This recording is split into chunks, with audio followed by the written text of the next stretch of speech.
बाल्यावस्था बहुत डिसिप्लिन में बीतल, बहुत अनुशासन में, समय पर सब काज में परफेक्शन। ई चीज हमरा आयल मिशन स्कूल में पढ़ाई केला।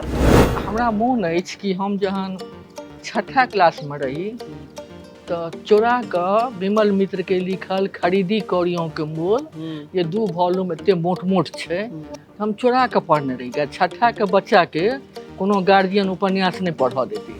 बेर बेर ई आरोप लगबैत रहै छथिन बहुत रास गोटे जे मैथिली के जे प्रोफेसर सब छथिन से सब पढ़बै नहीं छथिन। की अहाँ के लगैए ई ठीके बात छै? हाँ, एखन गुणवत्ता घटले। 1965 में मैथिली के साहित्य अकादमी में मान्यता भेटले और 2013 में हम कन्वेनर भेलहुँ।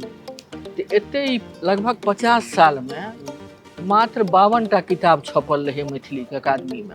भारत सरकार क्षेत्रीय भाषा के माध्यम बनाकर पढ़ाई पर में जोर दऽ रहल अछि। तो यदि अहाँ के बर्तनी नहीं ठीक रहत और अहाँ कहै छियै कि हम लोअर क्लास से प्राइमरी स्कूल से बच्चा के मैथिली पढ़ाएब, तो एगो टीचर जेते अपन बर्तनी लिखेते बच्चा के, दोसर जेते अपन बर्तनी लिखेते, तो वो एकटा कोन कन्फ्यूज जनरेशन तैयार हेतै।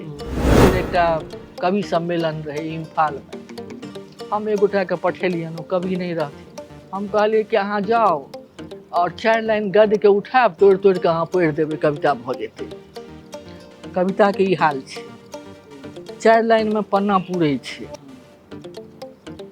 20-25 टा कविता लिखलक, किताब छप जाइ छै। पुरस्कार एहन चीज नहीं छै कि एकटा कोनो फल भेट गेल खा लेलहुँ आ विदा भऽ गेलहुँ।